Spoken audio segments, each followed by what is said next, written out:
Olá, tudo bem? Hoje é dia 26 de junho de 2025. Hoje eu trago aqui para vocês um livro que eu publiquei há praticamente um ano, em 2024, pela editora Paulus. Chama-se Abuso Espiritual, a Manipulação Invisível.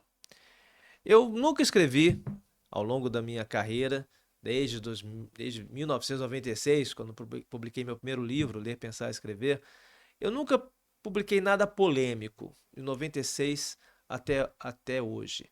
Mas esse livro surgiu e ele tem um componente polêmico, né?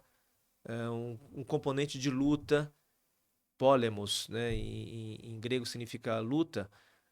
O livro Abuso Espiritual tem um caráter de denúncia de um problema que não é de hoje, é um problema que não se vê apenas num tipo de religião, num tipo de igreja, mas está disseminado ao longo da história das religiões e a cada geração se concretiza como problema, como grande dificuldade nas instituições religiosas concretas e reais que estão muito perto de nós. Para minha surpresa, o livro que foi lançado em agosto de 2024, começou a vender naturalmente, começou a vender sem que eu fizesse muita propaganda. E isso indica que o tema em si é um tema pertinente, relevante, que atrai a atenção, como eu tenho visto, de lideranças religiosas, lideranças no campo católico, no campo evangélico, entre no espiritismo, no candomblé, na umbanda, e até mesmo pessoas que não têm exatamente esse perfil religioso se interessam porque o abuso espiritual extravasa muitas vezes o campo religioso propriamente dito.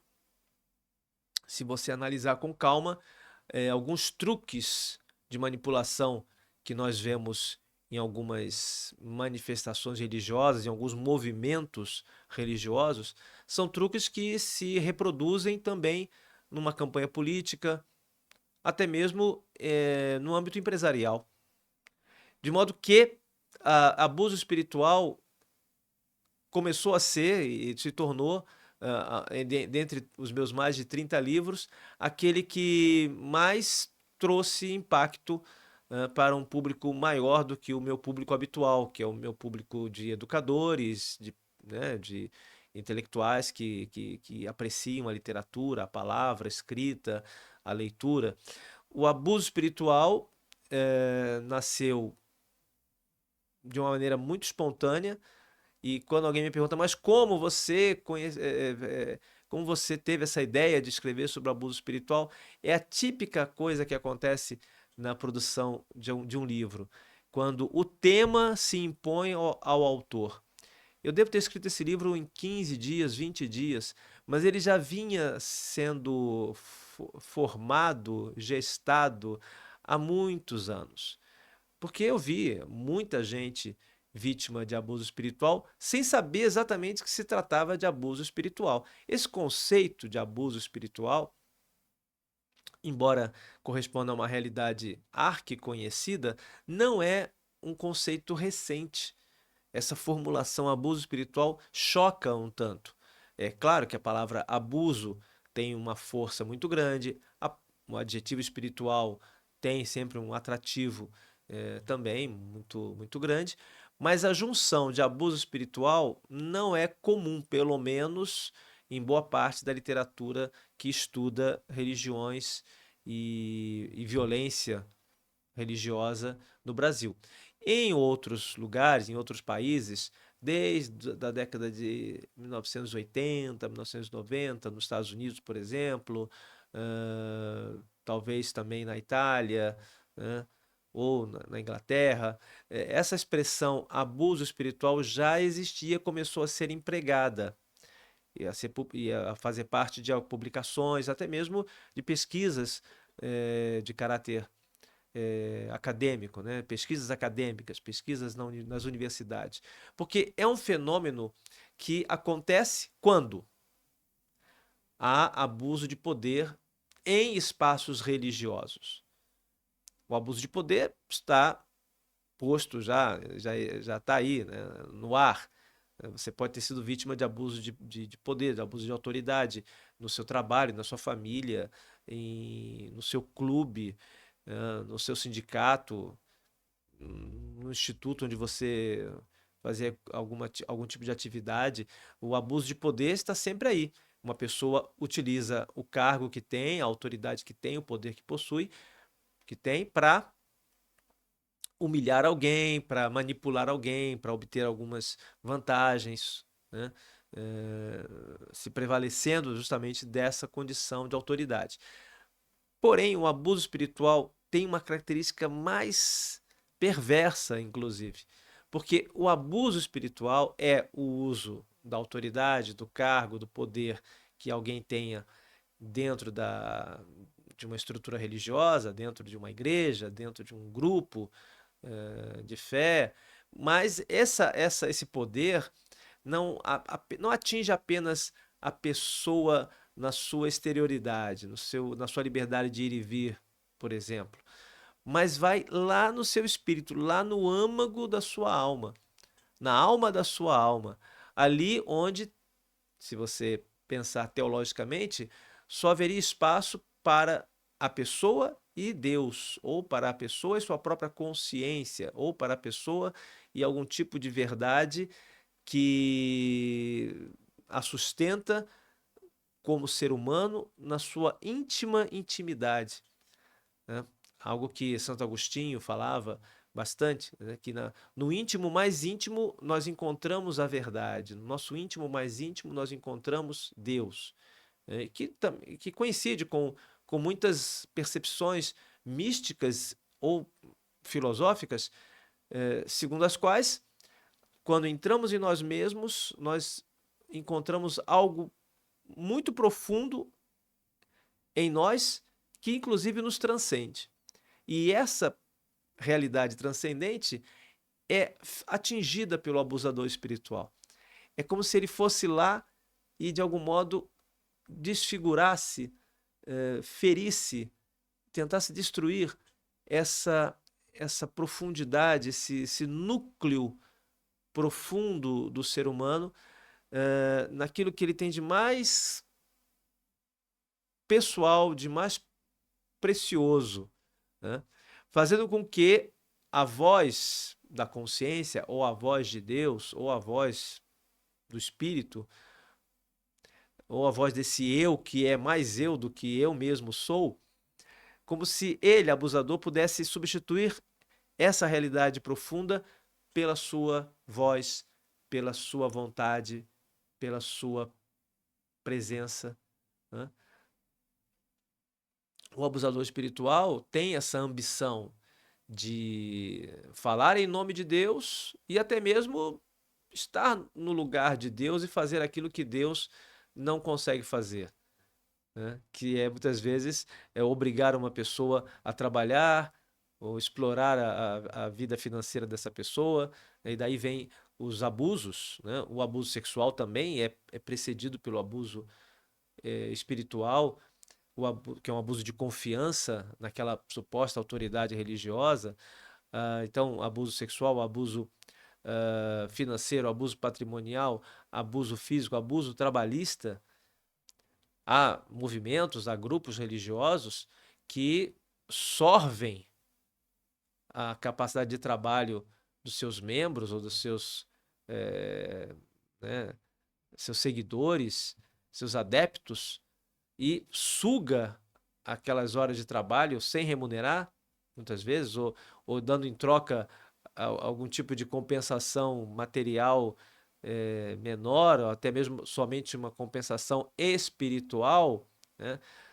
De modo que a pessoa que está ali doando o seu tempo, doando a sua vida, está sendo, na verdade, explorada por um oportunista que usa a fé daquela pessoa, que usa a crença daquela pessoa para explorar a sua ingenuidade, a sua simplicidade.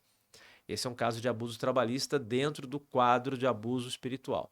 O abuso espiritual é uma praga e está, como eu disse, presente em todas as igrejas. Isso tem chamado a atenção de sociólogos, enfim, de estudiosos, que veem no abuso espiritual um problema não só do indivíduo, mas também um problema estrutural. De forma que a gente precisa atentar para isso. Eu escrevi esse livro, como eu disse, ganhou muito destaque em vários lugares. Eu recebo diariamente relatos, pessoas que leram o livro e de algum modo conseguiram entender aquilo que viveram ou estão vivendo dentro de um espaço, de uma estrutura religiosa, que estão sendo vítimas perfeitas de um abusador espiritual e não sabiam e não tinham clareza quanto a isso. Porém, ao lerem o livro, se deram conta dessa realidade. Eu vou ler para vocês os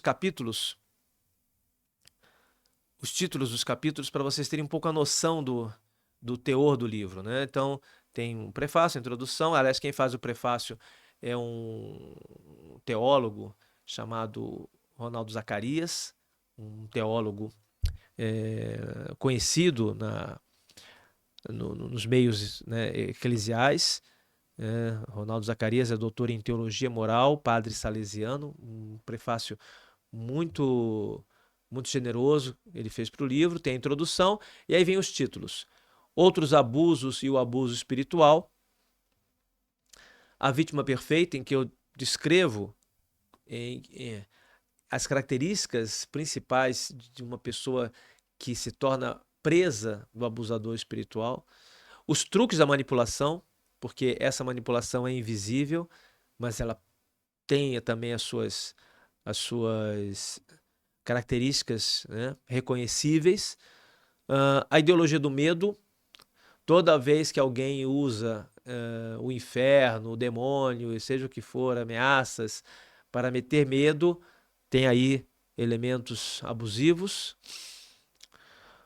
O complexo de santidade, que é um conceito interessante para a gente pensar por o que há, né, no fundo da alma do abusador e da alma da vítima perfeita. Fanatismo pouco é bobagem. Nenhuma seita aceita que é seita. Fundamentalismo sem fundamento. Novos elogios à loucura. Deus no descontrole. Medo nunca mais. Discernimento. E finalmente a conclusão. Eu apresento aqui uma bibliografia que pode também servir como estímulo para aprofundar essa temática.